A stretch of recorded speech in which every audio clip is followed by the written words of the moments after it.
I'm known to be quite vexing. I'm just forewarning you. Lady, shut up! Station, man, what's up? Station, what's going on, man? I always try to play a little clip before the show, you know. Well, you see, I got Fable with me today from One Collection Down. I look like I'm in the shadows. Sorry, I don't have much light around here, so.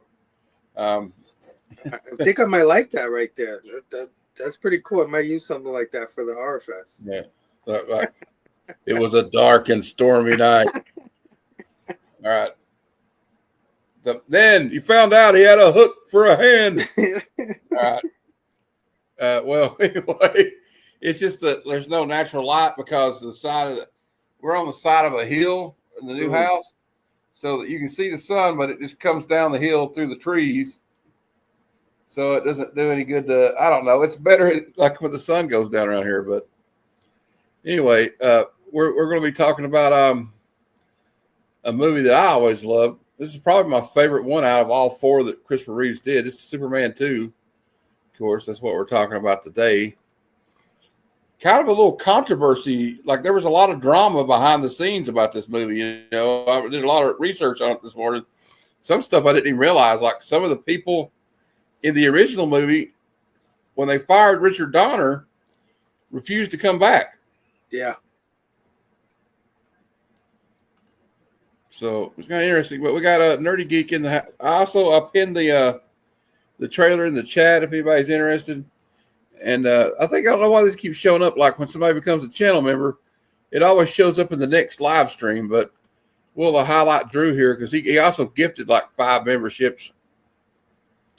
And we'll play a little clip for you too. Let's see if I can find one. Should we do another Harley Quinn one? Okay, let's just do that. Seriously, what the hell's wrong with you people?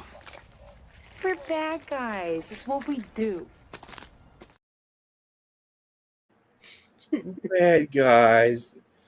I don't know. At this point with Harley, it's kind of like I can't imagine anybody else playing her at this point. But yeah. Also, Fable, today is August the 28th. And on this date, in the year 1917, a legend was born. Of course, I'm talking about Jack Kirby. Oh, wow. Really? Yep. Happy birthday, man. Happy heavenly birthday, I guess. He's no longer with us, but of course, here's a picture of him. He was on Life magazine at one point. He created some of the great Silver Surfer, Captain America, the Incredible Hulk, Thor, the Fantastic Four. And I just thought we would say happy birthday to Jack Kirby. If we probably wouldn't have YouTube channels talking about comic books if it hadn't been for people like Jack Kirby. So, my Lord, what a career, right? Yeah. But yeah, I just I think the internet's better on my connection now. But anyway, I just thought that was cool. So I saw this on Instagram today and I said, you know what, that's pretty cool. And since we're talking about a movie with Superman, he did draw Superman a few times. Yeah. And he did draw like Jimmy Olsen, the Superman's pal Jimmy Olsen comic a lot. So I thought it was appropriate. Anyway, what's appropriate anytime if you got a comic book channel to talk about Jack Kirby. So that's right. But today we're here to talk about, like we said, Superman 2. I have the trailer here. I don't know. I think my internet's better. I think I can get away with this. So let me just see. Now, the one thing I'm going to do, though, is because, of course, this movie has a score by John Williams. We're going to have to pause it every now and then because the last time we did a review of the first Superman movie, it can't be not monetized because, you know, I didn't get a strike, but you get a claim, which means if someday that video is monetized, you won't make any money off of it. It's the way I assume that. So, but anyway, like that, I don't think I'm ever going to make a lot of money at this. So, I mean, I'm not Mr. Beast. So it's cool. How many of us are? I know. As long as I make enough money to like pay for StreamYard, because that shit's expensive. Oh God, yeah. And if I knew how to use OBS and all that stuff, I'm gonna be honest with you. I would try to do it, but I tried it once, and like my cousin's like a computer programmer, and he's like, "Oh, you do this and that, and he's talking about. I said, dude, I don't know what the hell you're talking about. You know what I mean? Yeah, me too, man. I know a few people do OBS, and I can't do it, man. It's not me, man. Anyway, this is the trailer for Superman 2. We'll just pause it. If something happens, I do get kicked out, just hold the fort down. I will watch it on my phone with the volume down just in case I see that I get kicked out. That's probably the best thing to do. All right, turn the volume down on the phone. All right, let's start this.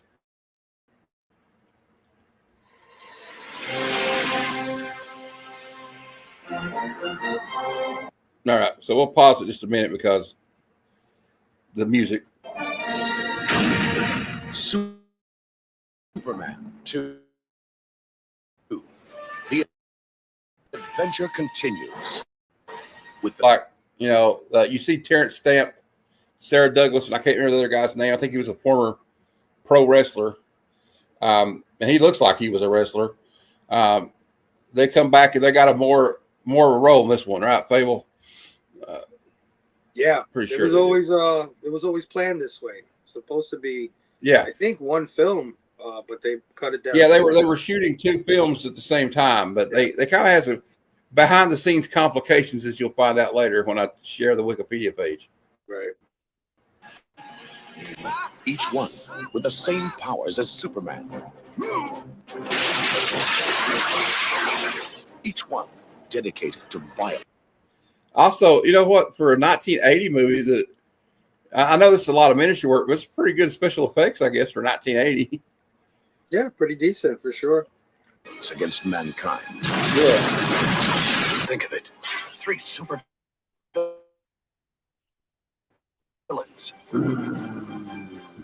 4 if you count him twice. Count him twice. I think I love Gene Hackman's movies, kind of like the comic relief a little bit sometimes. The adventure continues in Paris with Lois Lane. I always thought that part was really cool when I was a kid, when he catches the elevator flying down the Eiffel Tower. Oh yeah. And I like how they kind of go all in on the how they in the comic books. Lois Lane's always getting herself into trouble, so she's always Superman's always got to come in and bail her out.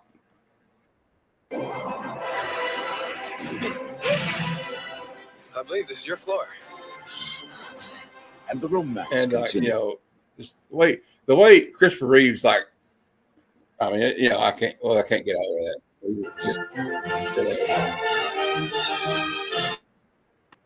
The adventure continues in Washington.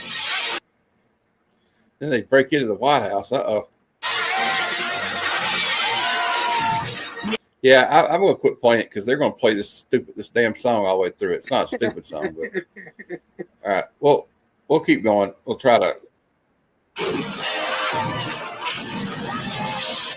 The world is on the brink of this one's not going to be monetized anyway now. All right. destruction. Superman, can you hear me? And Metropolis is in ruin. I hope they took some Tic Tacs that they could kill somebody with that shit. All right. Superman, help us! Is there no one on this planet to even challenge me? Well, you get the idea. I'm tired. I can't. Obviously, it's going to keep playing the John Williams theme throughout it. So that's probably our. Well, we lost Abel. There he is. Yeah, obviously they're going to play the John Williams thing all the way through it. So, hey, W Boggs 18, how you doing, buddy? It's good to see you. And it does look like I got a 14K modem with this light like this. I know that, but I got it on 1080p. So, but I don't know. I guess it's just like I don't have a light. So, but I got one. I got one on order. So you look good. You look good, even for no lighting. Yeah, you're coming in great. Right. Just just bear with it. I got we're going to share the Wikipedia page. I'm not going to go over all of it, but we want to. I want to kind of talk about like the behind the scenes like drama that was going on the. And believe there was a lot. There was a lot. Okay, it's a 1980 superhero movie directed by Richard Lester. More on that later. This is I don't have the Donner cut. I have a copy of it, but I moved, and I don't know where all my DVDs and Blu-rays are at. So, anyway, it was written by Mario Puzo and David and Leslie Newman from a story by Puzo based on the DC Comics character Superman. Obviously, it is the second installment in the Superman series, and this is actually a direct continuation of the first movie. And of course, the actors that reprise their roles are obviously Christopher Reeves as Superman. The other cast is Gene Hackman returns, Terrence Stamp, who was like, he basically just has a cameo appearance in the first one. Yeah. Ned Beatty, Sarah Douglas, Margot Kidder, Mark McClure, Jackie Cooper, and Jack O'Halloran. And it's about, General Zod. They were trapped in the Phantom Zone. We see that at the first Superman movie because they committed treason against Krypton, and so they get sent off in the negative zone. So then Superman, when he throws the elevator with all the explosives in it from the Eiffel Tower out into space, the explosion frees the three from the Phantom Zone. The shockwave, I guess, does. Anyway, let's get down here to what I want to talk about was in 1977, producers Alexander and Aya Salkin decided that they would film Superman, and its sequel simultaneously. And the principal photography began in March 1977 and ended in October of 78. That's a pretty long production. Tensions rose between original director Richard Donner and the producers, as a result of which a decision was made to stop filming the sequel, which 75% of had already been put in the can. After the release of Superman in December of 78, Donner was fired and replaced by Lester. Several members of the cast and crew declined to return to complete the sequel in the wake of Donner's firing. So, in order to be officially credited as the director, Lester reshot most of the film, and principal photography resumed in September of 79 and ended on March of 1980. It was released in Australia and most of Europe on December 4th, 1980, and in other countries in 1981. It received positive reviews from film critics who praised the performance of Hackman, Kidder, Stamp, and Reeves, as well as the visual effects and the humor. It grossed $216 million worldwide against a budget of $54 million. It was a box office success, but it did make less than its predecessor, Superman. There was a sequel to this movie called Superman 3, which was released in June of 1983, which was also directed by Lester. There is a director's cut of this movie that restores Richard Donner's vision. It was released November 28th in 2006. Now we'll get in here to I got the dog and the cat chasing each other, and we already went over the cast, so we don't have to do that. But here, I just want to go over this: replacing Donner. Following the release of Superman in December of 78, Spengler encountered Variety columnist Army Archer at the Christmas party, at which he confirmed that while there had been tension between him and Donner, he was proud of the film and looked forward to working with him on the sequel. Archer then contacted Donner, who responded, "If he's on it, I'm not." 2 days after the first film's general release, Marlon Brando had sued the Salkins for $50 million, claiming he had never received his percentage of the film's gross, and he filed a restraining order to prevent the use of his likeness. His restraining order that he requested was thrown out by the judge, but Marlon Brando received $15 million from the settlement. Ooh. That's a chunk of change, especially back in 1970. Yeah. It says that the producers announced that Brando's completed scenes for Superman 2 would be excised from the movie to avoid having to pay the actor the reported 11.75% of the gross U.S. box office takings. And if you notice, in the original cut of his film Fable, when they show the flashbacks to Krypton and him as a baby, all you see is Brando's arm. Right.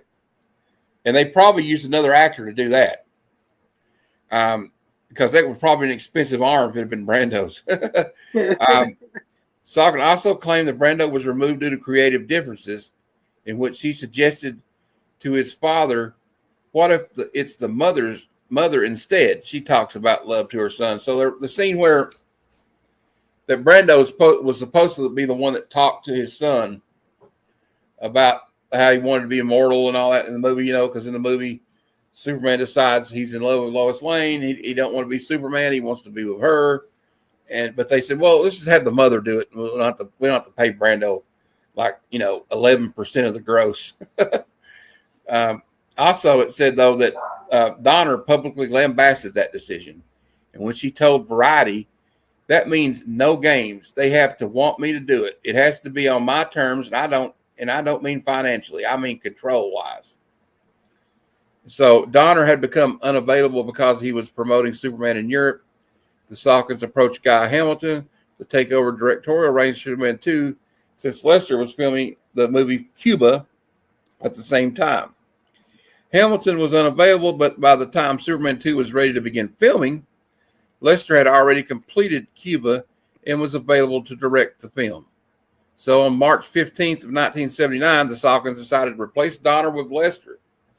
Richard Donner is quoted as saying, "One day I got a telegram from them saying my services were no longer needed and that my dear friend Richard Lester would take over. To this day, I have not heard from them." Damn. So there was some real, some real bad blood there.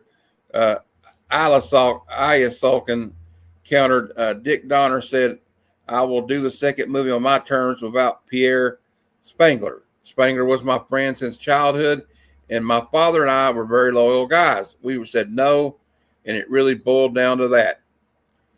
Anyway, the decision to replace Donner was a controversial amongst the cast and the crew. Creative consultant Tom Mankiewicz, whose son, actually, you may know, does a show on Turner Classic Films, Ben Mankiewicz, was approached by Terry Semel, then a Warner Brothers vice president, to return for the sequel, but he declined out of loyalty to Richard Donner.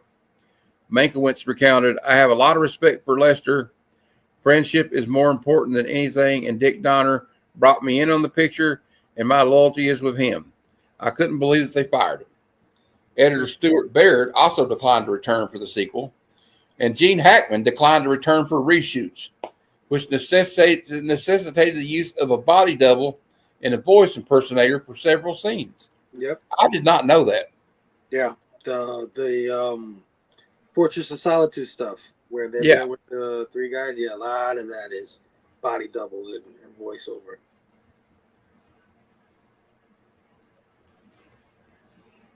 It says here, before filming was to begin, Christopher Reeve was initially unavailable as he had agreed to star in the film Somewhere in Time. You know what? That's one of my mom's favorite movies, by the way. He's like, I think he's it's got something with time travel. It's like a romantic movie. My mom always liked that kind of stuff. 5 months into the production shut down, by which time his contract to shoot both Superman films back to back had expired. Reeve claimed that 12 hours after his casting was announced, he received a letter from the producers to be available for Superman 2 on July 16th, which was only 5 days after he was to finish filming Somewhere in Time. In March of 79, the Salkins filed suit against Reeve, alleging he had breached his contract by walking out the sequel. Damn, man, these guys just sue everybody, aren't they?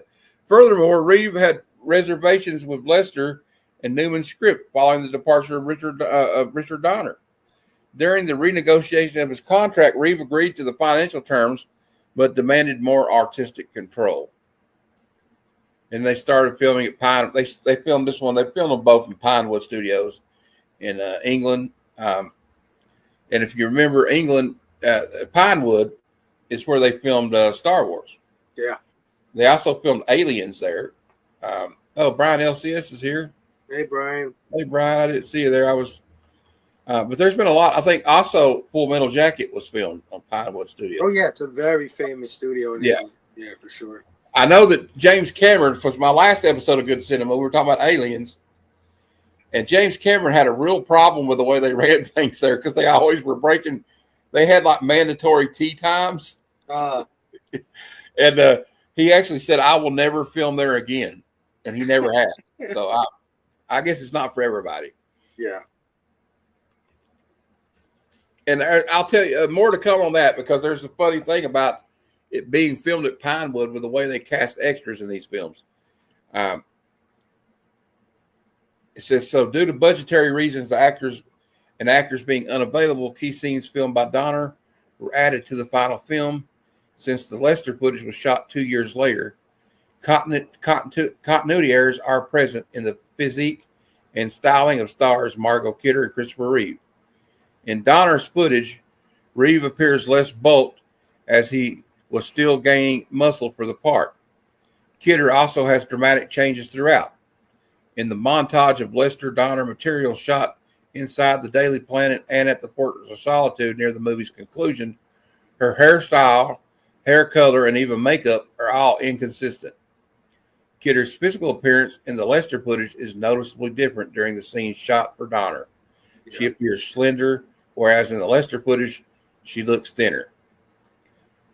Also, before the film's release, Warner Brothers had appealed to the Directors Guild of America to arbitrate the appropriate co-director credit, in which they argued Lester could not be credited unless he shot at least 40% of the film. Although Lester had earlier thought he would not be credited, he approached Donner to see if he wished to be credited as co-director, and Donner replied, "I don't share credit." Damn.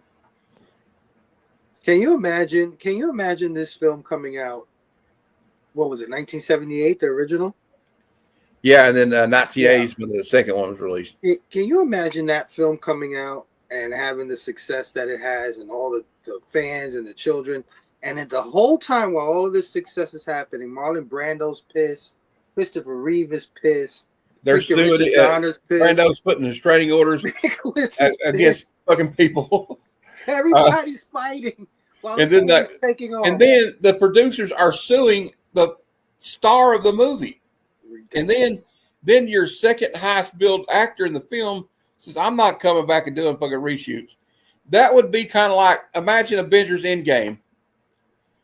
And halfway through it, the director is fired in between the first movie and the second movie, right? Mm-hmm. And then Robert Downey Jr. files a restraining order because he's not getting his percentage of the box office and sues them.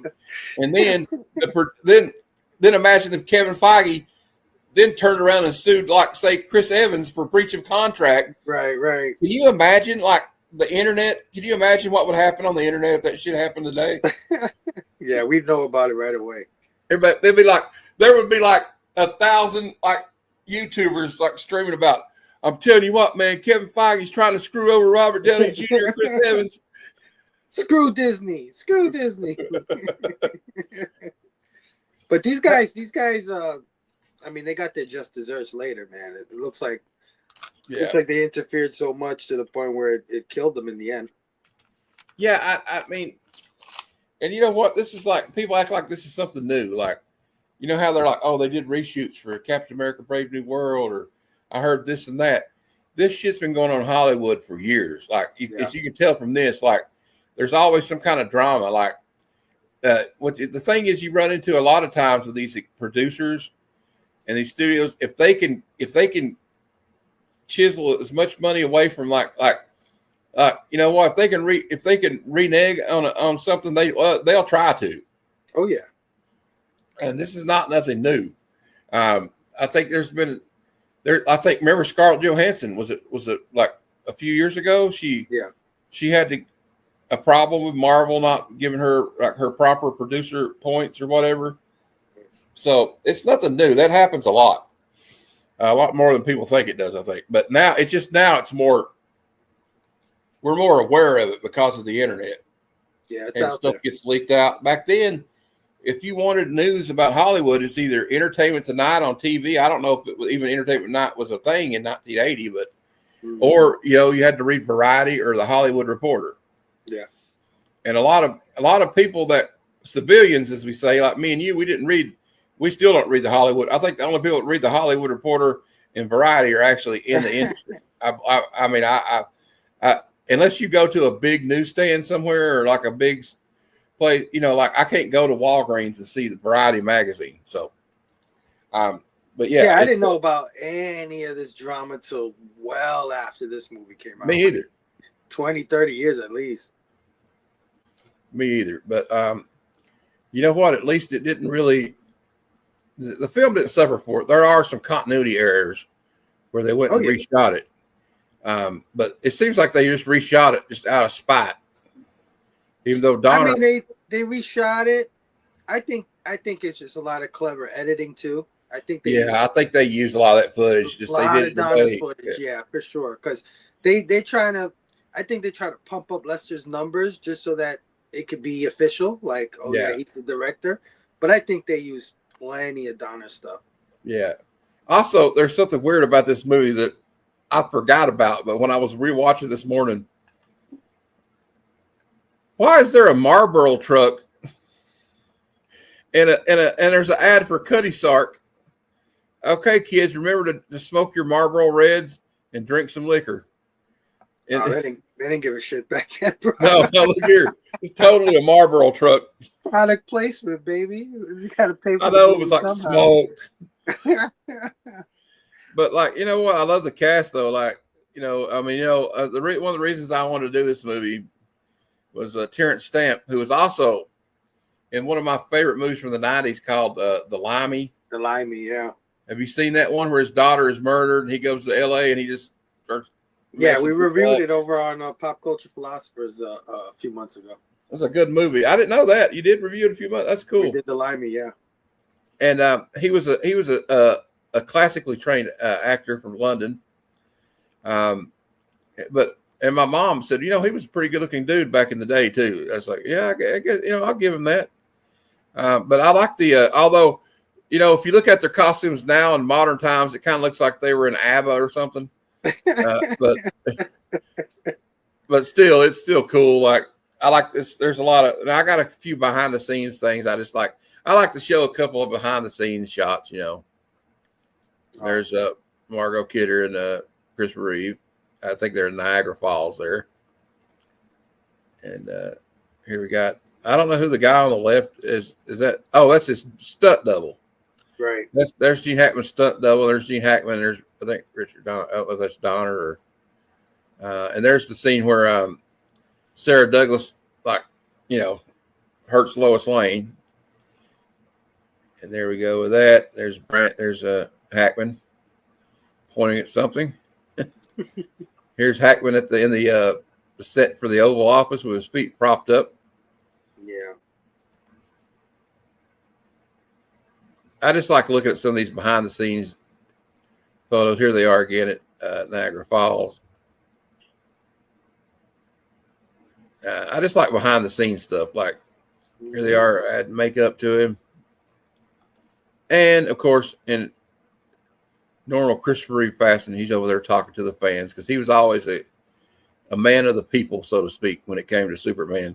He really, the thing about Christopher Reeve is he really understood the assignment, right? Like, he knew that, like, a lot of people are going to be looking up to him because Superman had been around for even by that time, had been around since the 30s and was like a cultural phenomenon. Had been in the zeitgeist. I mean, everybody this was a back big then, deal.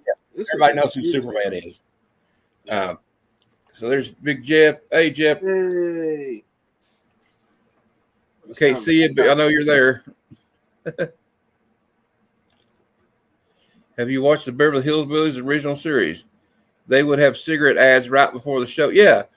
I've seen there's a Flintstones ad with Barney and Fred smoking Winston cigarettes. Yeah. Well, look at Lois. Lois almost constantly had a cigarette in her mouth in part 1. Yeah. Speaking of Lois Lane, even when I was a kid, I thought she had the most badass penthouse apartment I've ever seen in my life. She's got this whole, it looks like a house on top of the building, right? Yeah. So I mean, like, I mean, that'd be cool to have a house like that in New York. You know. Hey man, when you were Imagine when you how were much- the number one reporter, you got paid Yep. back in those days. Yeah. Of course, the rents were probably maybe a little bit cheaper back then. Just a little bit. Hey, Jeff. Hi, Jeff. Morning. I'm sorry. Do you guys hear that dog? Yeah, it's okay. Yeah, My sorry. dog barks on the streams all the time. I'll just So- stay on. Got something to flap my gums about. It's all good. Well, you showed up right in time for well, we were talking about this. We'll go back over it again. Hey, Jeff, you remember this? There is a Marlboro Red truck and a Cuddy Sark billboard in this movie. That Come on, warms kids. Remember to get does. your Cuddy Sark and some Marlboro Reds. All right, I just think that's funny. And it's very prominent. It's obvious that Marlboro paid for this to be in this movie. Oh yeah, I mean, look at this. Yeah, product placement in the 80s. they were definitely grooming the next generation of cigarettes. Well, also, when this came out, though, like this is before they passed that law that you could not advertise alcohol and tobacco. It didn't work. And yeah, yeah, we got caught up in that marketing, man, Yeah. with the product. well, I mean, you still can't advertise cigarettes or tobacco, but they have started showing liquor ads again on TV. Like they did that, like was about 10 or 15 years ago. They started doing that again. Oh, the liquor. Okay. Yeah, so you'll see that like that, but you never see like, yeah, cigarettes. They can't even have print ads anymore. I remember all the time. It used to be like there would be a Newport ad on every damn page in like Sports Illustrated. Oh yeah. But anyway, we're going to play some clips here that I downloaded. Of course, probably the most famous one from this movie to me will always be this one. To me, son of Jor-El, kneel before Zod. Hey, you know what? This is awesome about that. Terrence Stamp says it with such authority. He's like, Neil. Like when he says Neil, he kind of just stretches the word out. You know, I love it. His character is iconic, and that little moment, that little snippet, and that line is iconic. And well, you know, especially, you know, we know how iconic it actually is because at the outro of my show, we always play this. Come, son of Jor-El, kneel before Zod. Snoochie boochies. Yep. I always As soon like as you- how he adds the extra kick in there at the end. If you're from our generation, as soon as you hear that line, you're like, oh, I know what that's from. Yeah, when I first heard it, when that movie came out, I'm like, let's fucking. Well, of course, we weren't saying let's fucking go back then, but I was like, yeah. Although we should have been saying it back then, but you know, whatever. But you know, we were like, oh, that's awesome. That's that's badass or something back when we were back in the day. But anyway, we got some more clips here. I can't play all of these. I can play all of these. Let's just this video. I'm not going to be monetized with this video anyway. We already played the trailer, and it's got John Williams' theme all the way through it. For obedience, you will enjoy my generous protection. In other words, you will be allowed to live. He says, "Oh, you're a general too." I like the part. There's also the part when we were talking about this film. This movie was filmed at Pinewood Studios in England, and they're supposed to be in the middle of Houston, Texas. And this girl in overalls, this little kid, somehow in the middle of Texas, in rural Texas, they're not in Houston. They're not. It looks like they're in rural Texas. It's got an English accent. Please help my paw, sir. Because you know they had to cast extras, and like we actually talked about this in the last episode of Good Cinema, also because they had a hard time finding the girl Carrie Henn to play Newt because they were in England, and none of these child actors over there could do an English accent. But then they found her because her dad was American, who was an officer stationed on an Air Force base in England, whose mother was English, so she knew how to speak English. And she had no acting experience, but they're like, we got to go with her. So, yeah, that's probably why. The assistants or whatever for Superman 2 while they're filming, just frantically spreading out across, Yeah. trying to, yeah. Whenever you get a chance, or in the yard, not right now. Okay. Yeah. So trying to find a non or English American sounding accent in England. Yeah. There's also some ridiculous scenes in this too. Like I think they go a little too far in some instances. And I don't know. I don't think Richard Donner filmed this part. So I'm assuming because of the way the tone of Superman 3 by the director that took over was a little bit more like goofy shit in it. But like he's responsible for most of the jokes. Well, first of all, like they decide to have all these citizens decide they're going, let's get them. So they're going to jump General Zod and all of them. Like that was going to help them. So then they start blowing like their super breath, and then you see a guy on the fucking phone, and they blow him over. He's still talking on the phone like nothing's happening. And then there's people in there like getting them a 2-piece and a biscuit out of KFC, and like shit ain't happening. I'm gonna go get me a 2-piece and a biscuit in the middle of this horrific fight between these superhuman people in the middle of the street. And then there's a guy on roller skates in his little bedazzled little vest, just being roller skate in the middle of this horrible fight. So I think that was a little bit over the top for my taste, but I don't know. And I would also like to know if that big plastic bag Superman logo was Richard Donner's idea or like somebody like one of the producers or the other director, because I still don't know what that was supposed to mean. Yeah, I think Superman 2 was good, really good. I do too. I like it better than the first one, to be honest, even though I love Richard Donner. But yeah, because it was I don't know, it was fun. I was at that age. I'd already seen Superman. Yeah. Well, I mean, the Donner cut though is way better. Though I mean, I'll be honest with you. But also like picnic, I was like, what is that thing? I still kind of like, I don't know. There's another part where I'm like, basically, Superman decides to give it all up for the Nookie and become mortal. So once again, a woman almost destroys the world. So he's over here like trying to hook up while the world's falling apart and has no idea what's going on. Like, I guess he doesn't have a radio at the Fortress of Solitude. I got to tell you, even as a kid, I did not like that part. I didn't either. I felt like, why can't he just like? And first of all, you know how Peter Parker's always worried about like, oh, my loved ones are going to get hurt. I don't think Superman has that problem because, for one thing, he's got super hearing. He can hear if something's going to happen. Or like why don't you just give them those Jimmy Olsen watches? Then they can just push it every time they're in danger. And he'll be there so fast that it'd be faster. I don't know. That's just my opinion. I don't think that. I don't know why it was just one of those plot things that they had to put in to give it stakes, because it's like, who said that? What rule? Who made that rule up? If you're gonna be with a mortal, you have to be a mortal. What the hell is that about? Also, when Lois Lane decides, I know you're Superman, and I'm going to jump into these rapids, and then he just says, "Oh no, let me mention that branch. Surely she can catch that." Like he was going to let her drown just to prove a point. Yeah, he screws up the fire and just told her then, dude. Because 5 minutes later, you supposedly hurt yourself and didn't get hurt when you fell into the flames in the fireplace. So when you're a kid, you don't really need that much explanation. Oh, I know. When you do revisit it as an adult, there's a lot of leaps of logic in this movie. There's a ton of. Oh yeah. But you know what I mean. You forgive it because of the nostalgia. And I don't think that Superman would have went back and beat the shit out of somebody just because he got beat up as Clark Kent. Exactly. That kind of like always.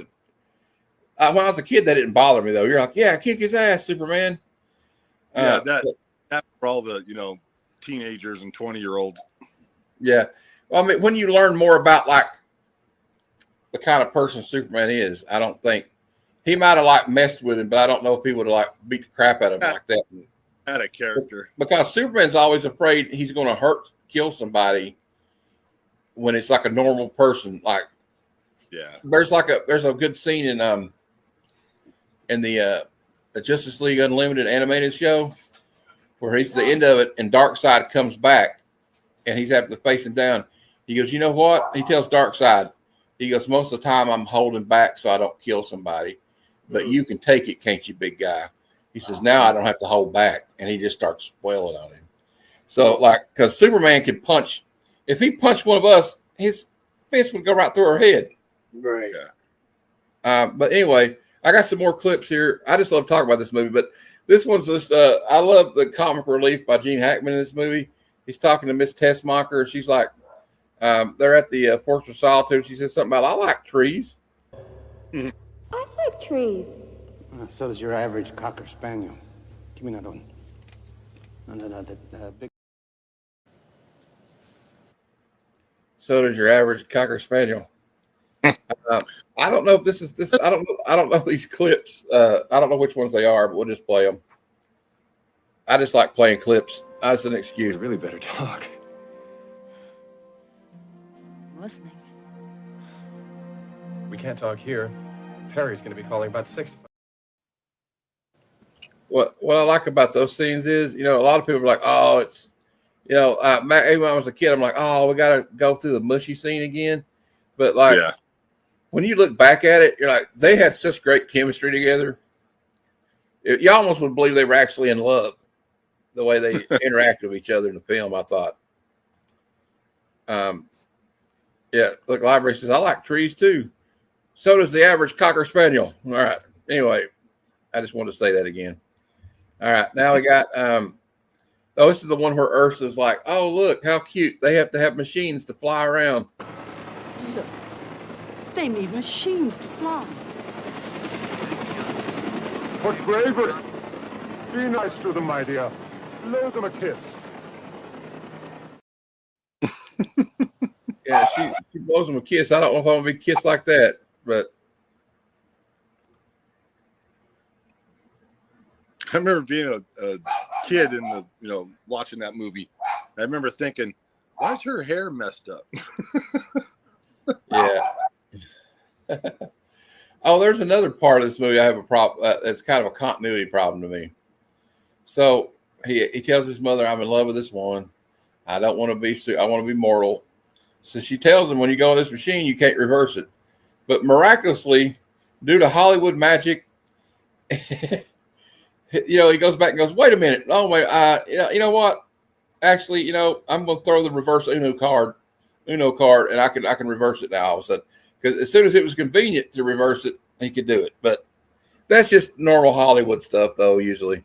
Not to mention that when you lose your powers, you automatically get a white button down and some black slacks.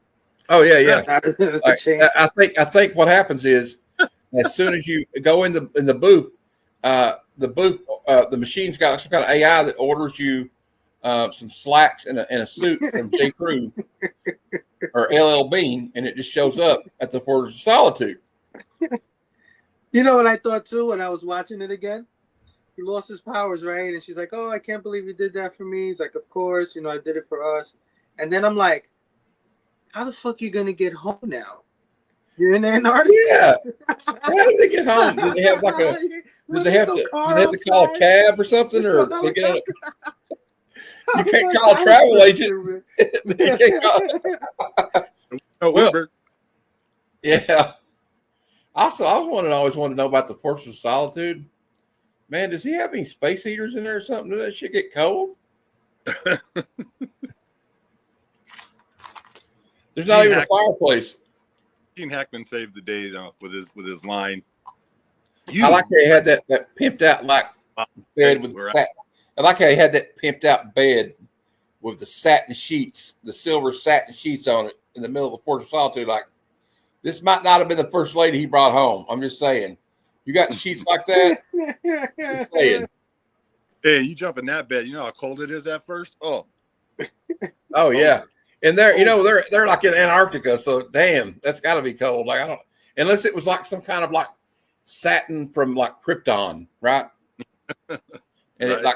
It's like thermal or something. I don't know. Maybe we don't know. I'm trying to think outside the box here, guys. Kryptonian. Yeah, some kind of Kryptonian shit, man. Here we go.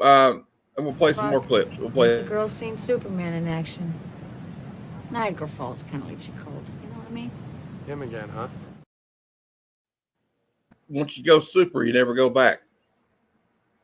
It's the way it is. Well, she says that as if they didn't need the machines to fly on Krypton. Yeah, I thought that was too. Ursula's like, she's like, oh, we got all these magical powers. And then 5 minutes later, she's all like, ha, ha, ha, they have to have planes. They have to have machines to do it, you stupid losers. Yeah. She really let it go to her head real quick. For real. Holes She in the knows she plot. couldn't fly. No. Pew, pew, pew, pew. I see Swiss cheese holes. I'll do it. All right. It's still awesome, though. Here we got, now I guess we got Lex Luthor. And this is another problem with me. Do you know how long it would take to travel to Antarctica in a hot air balloon? Oh, my God. Right. Lex, how could you do that to Otis? What else is ballast for? Oh, that part's funny, too. I wish there was more Ned Beatty in this movie because I loved him in the first movie, but I like when they're escaping. And Gene Hackman climbs up the ladder, and then Otis starts trying to, Ned Beatty starts trying to, and it just, every time he steps on a rung, it starts pulling it down. It's so cartoony. And I also like this, like, I just thought it was funny that General Zod and all of them thought that the planet was called Houston because they talked to the astronauts on the moon and they said, well, let's go to this Houston. So this is planet Houston. A very strange surface.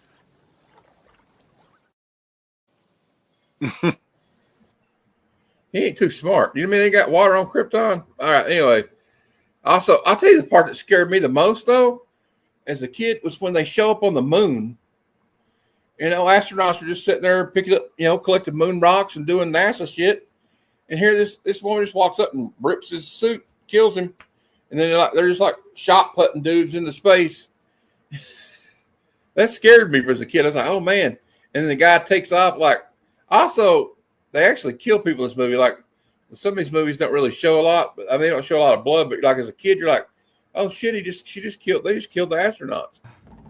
What kind of a creature are you? Just a man. A man? A man. She's like, just a man. I'm just a man, and you're just a girl in the world. All right. And then we got some more. I like where he's like, these humans amuse me. Keep them up! These humans are beginning to bore me. Yeah, he's just like, eh. Also, it didn't make much sense because I've never seen Superman have that power before, where you can point to somebody and just like that. Up. Yeah, I never seen that either. I don't know what that was. Also, the guy that plays the sheriff in this town, I don't know if anybody remembers this, but he was in Live and Let Die, and the spy who and the man with the golden gun. He was in the jail. He was like the old cut. Remember the guy that like is chasing him on the boat when they're doing the boat chase and Live and Let Die? And he's like, "You're a secret agent on whose side?" He's like, because he keeps calling him boy. He's like, "Hey, tell you what, boy." And then, like, also here's where General Zod is amused by the kid, the deputy with the sawed-off shotgun. He says, "What a crude noisemaker." Crude noisemaker.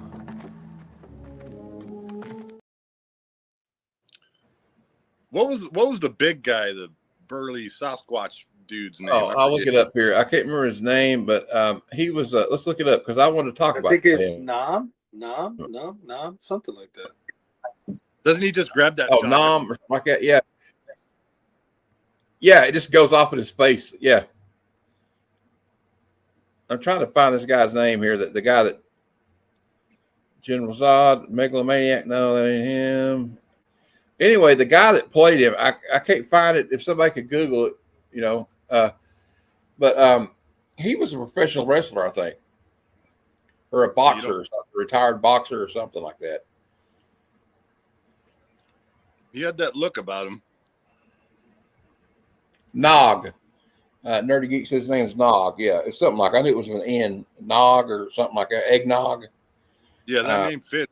Every time he tried to talk, it was always like. Well, yeah, you remember at the first when they're on Krypton and they're being sentenced, they even say he's a mindless dolt. Basically, this guy, he ain't too smart. he's kind of like the muscle. I like where, there's that scene where Gene Hackman's like, well, there's 3 of you and 1 of him. Well, 4 if you count him twice. I got a lot of scenes. Yeah, go ahead. His name is Jack O'Halloran, and he was a former professional boxer. Okay, I thought it was something like that. Some kind of combat or something sport. All that scar tissue above his brow. And he's actually fought George Foreman and Ken Norton at one time. Oh, wow. 2 legends. Like that. Yeah.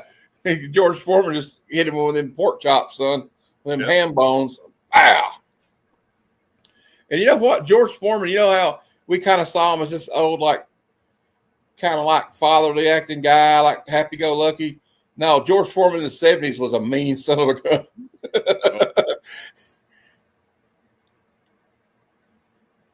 Yeah, I wouldn't want to mess. Well, I mean, I wouldn't want to mess with George Foreman anyway because he had some of the craziest punching power they're out there, especially George Foreman. Yeah, he could lights out you anytime. He was a hoss. Well, I downloaded a lot of these because I just like the scenes with General Zod and Ursa and Nog. I just think it's so cool how they just go over and take over this little Texas town. Hey, please, mister. He's the general. Please, Mr. General. Please let my daddy down. Another English sounding. Yeah, that's what I meant. This kid's like, please, mister, can I have some more? Please let my daddy down. He's in the middle of Houston, Texas. Where'd this kid come from? Did his family migrate from Great Britain? Please, mister, it's tea time. Would you put my paw down, Papa? You know what's crazy, though? That I have gone decades without even realizing that. Like, I didn't even think twice about that. I just recently noticed it, to be honest with you. I'm not going to lie. But, yeah, I want to play again just for the accent. Hey, please, mister. He's the general. Please, Mr. General. Please let my daddy down. Oh, it's cringe. Please, Mr. General. It might have been, I don't know, it might have been Terrence Stamp's nephew or something. I don't know. See, Nerdy Geek is in Texas. He says, we sound nothing like that down here. We know, Nerdy. I know you don't, man. That would be like they're coming to Kentucky and the guy being like an Australian accent. Well, crocky, let's go up in the Appalachian Mountains and find us a bear. Like Star Wars was like that too, though, man, because everybody except the main actors were like American, but everybody else was English. But you notice though, I thought it was kind of hot. Yeah, all the Empire. Fisher kind of had a British accent because she went to boarding school over there. If you notice, there's a couple of scenes where she's kind of like matches like General Tarkin. What's his name? Peter Cushing's energy. She's like, "Oh, General Tarkin." She doesn't like a straight on British accent. Which I mean, I thought she was English when I was a kid because of that movie. Can you imagine somebody in the Empire having a Texan accent? Yes, hey, sir. y'all. You know, like I don't know how to talk. North Kentucky. I think they should that Fable. That would have been cool. If I did, it'd been like, it's a trap. It's a trap. From Kentucky. Like, darn it. Empire. The Star Destroyer. That's why we can make fun of ourselves here. It's cool. Like, Star Destroyer. You know, I mean, we talk about like I know a lot of other people. Like, I had a friend from Boston. I'm like, I'm just going to Fenway Park and get the car. You know, I know it's a shit accent, but you know, I know I'm not doing it right. Right? You know, like New York, I could try that, but it's a shit accent I do. Oh my you know what God. I mean? Like, somebody talking like me in the Empire, that would be hilarious. I would love it. No, I think it'd be awesome. I thought it was cool when Bill Burr was in The Mandalorian and he's kind of that Boston accent. He's like, yeah, you remember that day? Yeah, I remember that too, you asshole. Yeah, you got us all killed. Bill Burr's character in comedy has been just so ingrained in him, you can't squeeze quite all of it out of him when it's time to play. Yeah. But you know what? He was actually pretty good in that show. Like when he shoots that guy, like, yeah, I remember you left us there, you prick. They should have just let him talk like he does on stage. Burr would be like, you prick. All right. I got a couple more clips. I'm trying to get through these. I'm having more fun on this show than I have in a while. Is there no one on this planet to even challenge me? Now you said it. Now you Brought done it. Well, he's busy getting it on right now. He had to get laid, so he'll be there in a minute. Trust me, we're waiting on him. All right. But yeah, they do a part that's in the comics a lot too. Is like these bad guys realize that he don't want us to hurt these humans, so they kind of use that to their advantage a little bit too. But yeah, it's kind of a straightforward plot though, right? You know what I mean? This guy gives it all up for old lady, and then it screws everything up. So he has to go back and right all these wrongs he screwed up. And if you notice, and I don't know, I guess I'm being too hard. I'm sorry, ladies, I'm being too hard on you. I'm just kidding. You know what? And you say that, but Timothy Oliphant was born in Hawaii. So I don't think he was in, but yeah, he does. But Timothy Oliphant does an accent like that really great. Like he was Raylan Givens on the show Justified, which takes place actually 30 minutes from where I live right now. That's where it was supposed to take place, in Harlan, Kentucky. And but I thought he did. Look, as somebody from Harlan, I thought he did great with the accent. I also Walton Goggins did too, although Walton Goggins doesn't have to try hard. He's from Georgia. So, but anyway, with Walton Goggins right there, I'm telling you what, that guy right there, I would cast him in anything. That guy's, but that's another story altogether. I think he's one of my favorite actors. Goggins is amazing. You ever seen Fallout? Yeah. Oh my God. So good. I need to watch the second season. I just got through Alien Earth episode 4 last night. And I got to tell you, that show's top tier so far.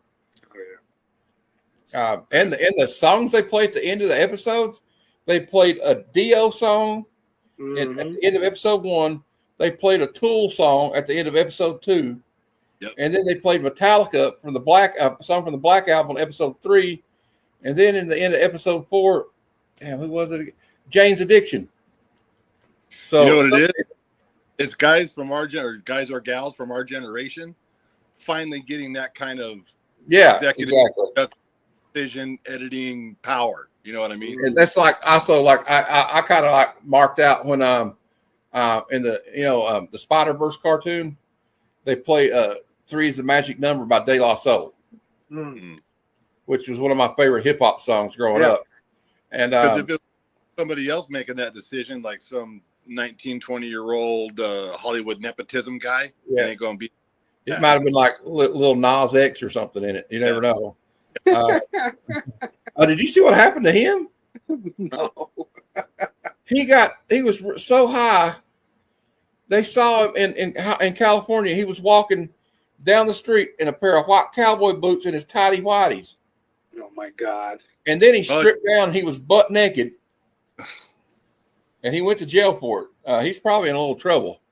He's going through his phase. He's going through his Martin Lawrence phase. Remember when Martin Lawrence got caught like out of his mind, like saying somebody was after him, and he was in the middle of the street yelling at people with a gun? I don't know how he didn't get caught. But yeah. But you know what the thing is about that? People are like, oh, his career's over. I'm like, no. Like I said, a good example of Martin Lawrence. There's been some other examples. They let a lot of shit slide sometimes. People forget there's so much crazy shit going on. These days, Hollywood actor or musician, just makes your career, it helps you. Yeah, for God's sakes, Billy Idol partied for like a month straight in Bangkok, and they had to send in the special forces in Bangkok to get him out of the hotel suite. They had to go in there and trank him like he was like a tiger or something on the prowl. I think so. And they, it just made him cooler in everybody's book. Or like, there's stories about like Joe Walsh and the Eagles. He was so legendary for tearing up hotel rooms. They nicknamed him Chainsaw, and they gifted him a steel chainsaw. He would do stuff like so elaborate as to take all the furniture in the hotel and get a nail gun and nail it to the ceiling. Oh my Lord. Can you imagine being the cleaning lady walking into that shit? And there was another story about John Bonham threw a TV out the window at the Hyatt House in Hyatt Regency in on Sunset Strip, and the police showed up and they said, no, it was that guy up above me, man, he's crazy. And they went up there. It happened to be Elton John's room, and they took Elton John to jail for it.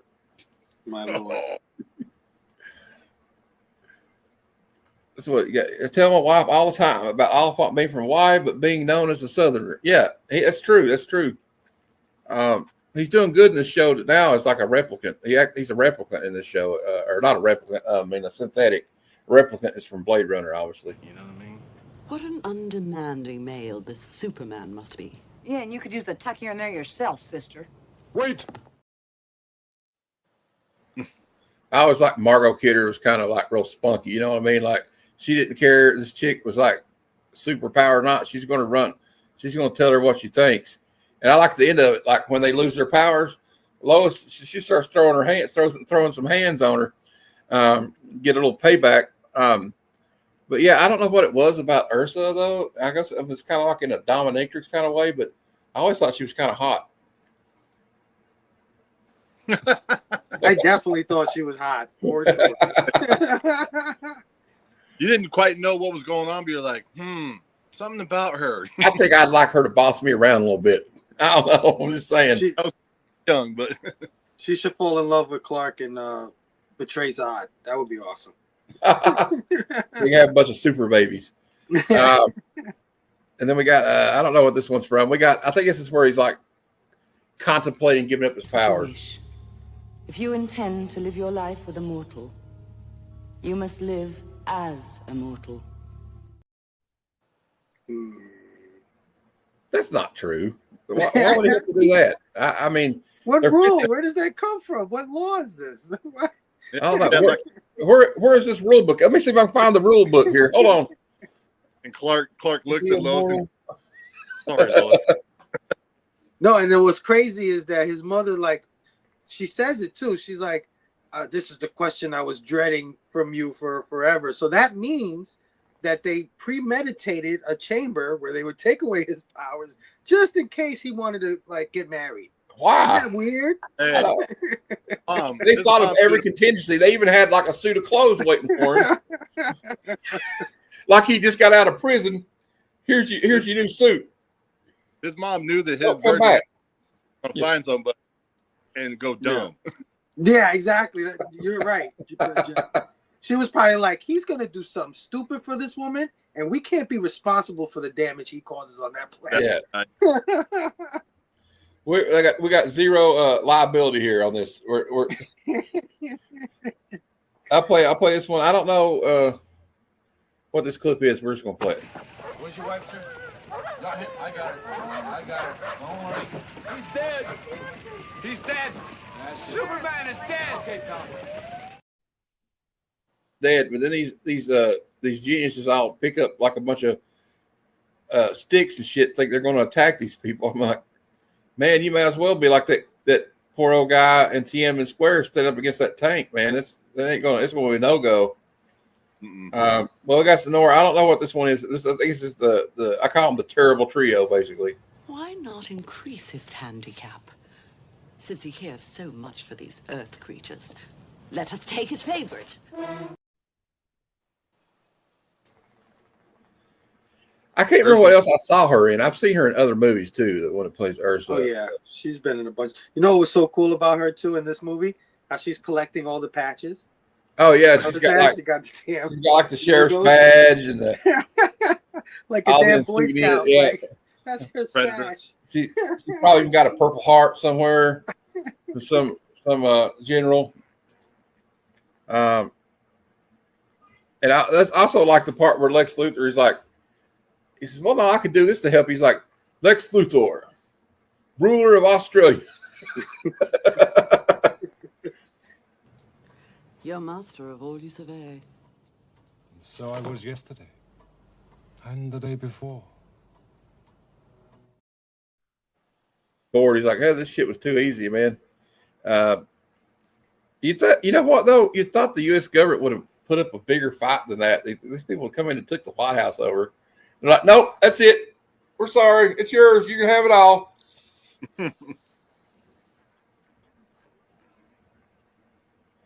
Yeah, she's one of us, nerdy geek. She's one of us. Really is. And we got I think this is got two more clips, and we'll just play that. No. the doctor gets waking in the middle of the night, and then the wife has to cope with the fact that he's gone.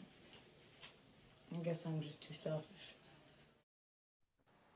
The end of it, when she knows he's Superman, and he gives her that magic. He must have some magic lips because he kisses her, she forgets everything.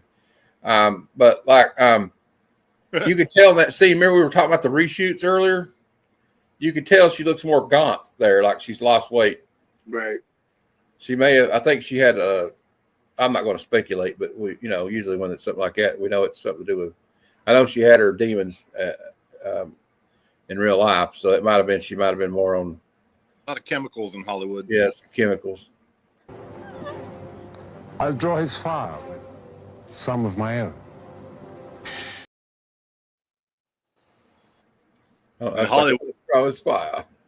Hollywood's pretty brutal on females. If you want to be a leading lady, you got to be. Oh yeah, yeah. They ruined those. What's his name? Weinstein. Well, Weinstein, but you can even go back to MGM. What's his name? Louis B. Mayer. The way the way he treated Judy Garland, it messed her up. Yeah. They used to call her their chubby little star. Oh man. And her mother would like encourage her to take diet pills, which was basically back then was amphetamine. And she had substance use problems and image problems her whole life, and that's probably why she died. She died relatively young, and that's not the only story. Like what Faye was saying, Weinstein, and several even really famous actresses like Ashley Judd have talked about what a scumbag he was. Oh yeah. And, it's not just them. That there's also the ones that like I watched the comedian Whitney Cummings. She's got a podcast. I watched her podcast one day, and she had the girl that what's her name? Taryn Manning. She was the girl that played the hooker in Hustle and Flow. You know what I'm talking about, the blonde-headed girl. She was also in the 8 Mile. And Whitney Cummings she was telling Whitney about like that with girls in Hollywood. And Whitney Cummings said she had a story where she talked to an executive at like about a sitcom she was supposed to be in, and he said, "You know what? You don't seem like you're not ever going to be like the main love interest there ever in a show." And she goes, "You know what?"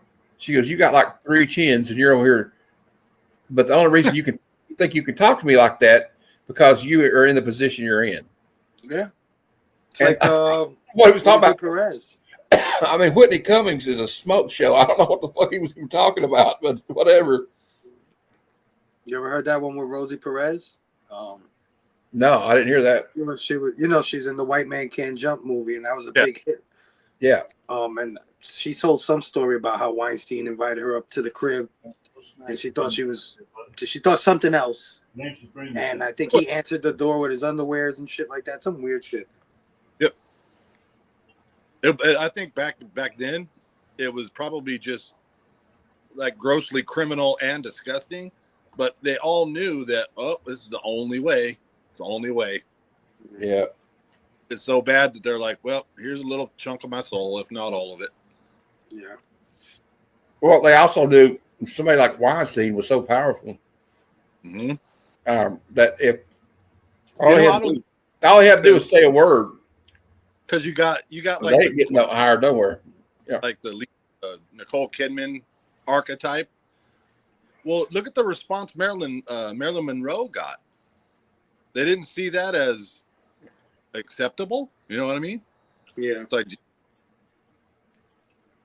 that's why that's why you notice some of these people disappear, right? Like they disappear. It's like, how do you disappear after having 8 hit movies, fame, fortune, but now you're like a fucking, I don't know, a librarian in Utah somewhere. You know what I mean? Yeah. It's because stuff like that, and they don't talk about it.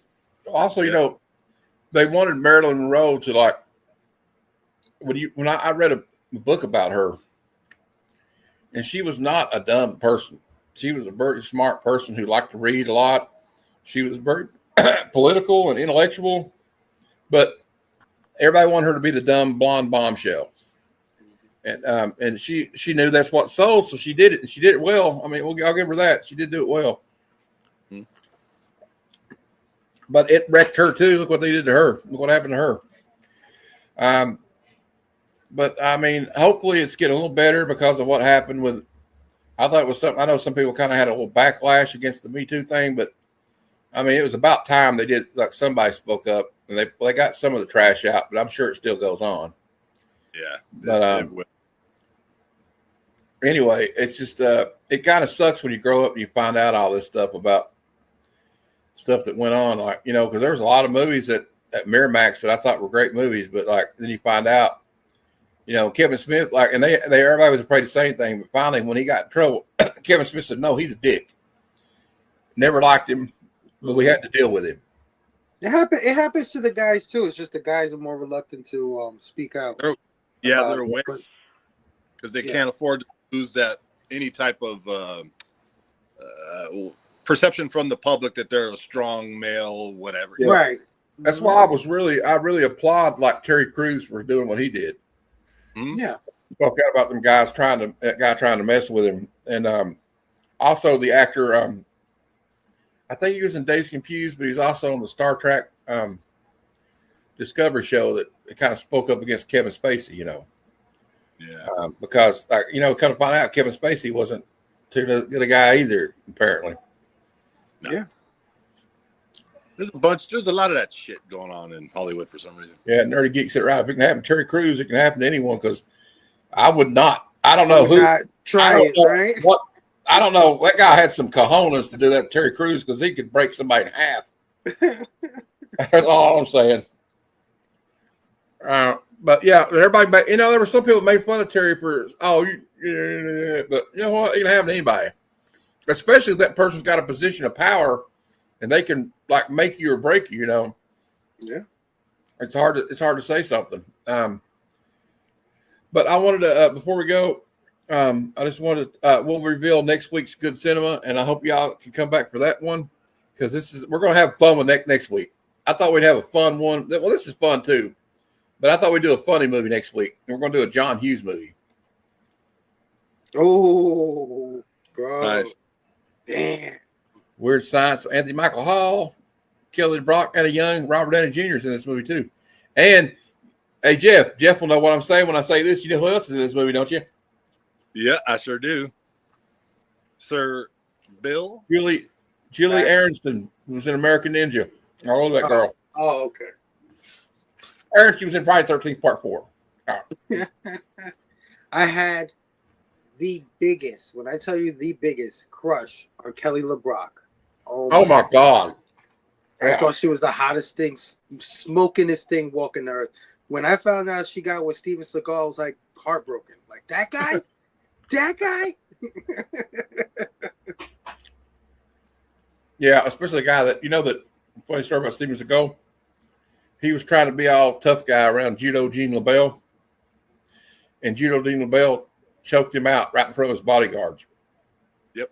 And he was like, Judo Gene LaBelle was like way older than him, and he still made him tap out. Yeah, I'm going to mess with Gene LaBelle, man. Are you kidding me? Judo Gene LaBelle, he wasn't even afraid of like Bruce Lee. So, yeah. Also, I want to thank my channel members. Now that I have channel members, we had a Bruce gifted a lot of channel memberships, so we got a lot of channel members starting out. There's only 99 cents if anybody wants to do it. You don't have to. I don't care. It's just something I offer. We got Cheap Comic Collector, Terry Floyd, Adamantium Blade Comic Collectibles, Canadian Survivalist, John Malone, Nerdy Geek, Clip on Comics, Random Lee, Reeves, Stephen Lucky, Wellbore, Ronnie Trickshot, Razor Comics, Ryan Riley, The Comic Chef, Rad Art and Comics, Legion of Comics, Mad Spidey, Easy Comic Reader, Space Case Collectibles, Kingdom of Nerds, Comicverse, Lisa Noble, Comic Vet, E-Man's World of Geek, Southern Comic Geek, KBDM, Cyclotronic Squirt Gun, I Have Comic Issues, Swagda, Gray Cloudy Day, Sticks Boy 73, Ben Compton, Madam, Garth Wong, Aggressively Relaxing, Taylor Winder, Brian Twelvish, Jeffrey Marchese, Mark's Genre Mixer, Circumstances, Drew Manchu, BL Blankenship, and The Adventurous Joe. That's a lot. That's a lot. I know, that's a lot. I mean, well, they were gifted, but still, it still counts. That's still great. Yeah. No, hell yeah. just going to have to say, and thanks to all my channel members. Yeah. I'm just going to have to start just saying thanks to all my channel members because I can't say all that every time. But and then I have the Sunday Super Show Extravaganza at 6 p.m. on Sunday. I like that, the Claw Father.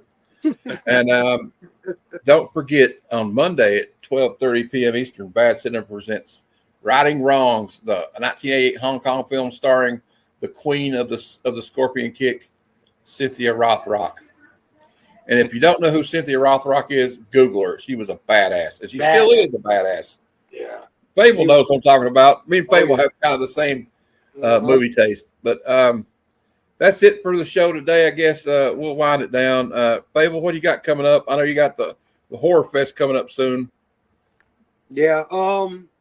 We're on a hiatus, but September 12th, we return Friday nights, 9 p.m. The all new, all different Blame Fable show. Where we just sit around, talk about the latest in the news, and show off a couple things. Just your normal hangout on a Friday night.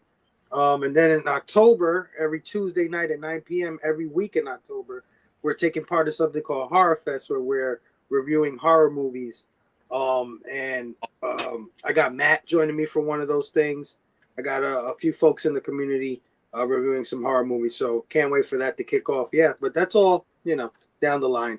Thanks again, Matt, for having me on, man. I always love hanging out with you, bro. Hey, anytime. I love having you, especially on the cinema shows, because we have a lot of fun talking about movies because we like the same movies. Mm-hmm. Jeff, you got anything coming up, man? Not really. I just like to come on with you guys and hang out and bullshit and Austin, be late to the show.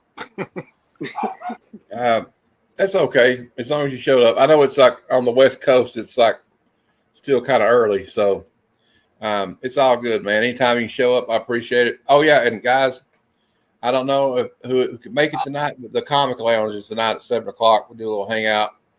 I don't know how long it's going to last tonight, but I'm still like in the stages of getting everything set up in this house. But so far, so good. So I guess you know what? Don't forget to keep watching those movies, guys. And until next time, true believers, Excelsior. Come, son of Jarrell! Kneel before Zod! Snoochie boochies.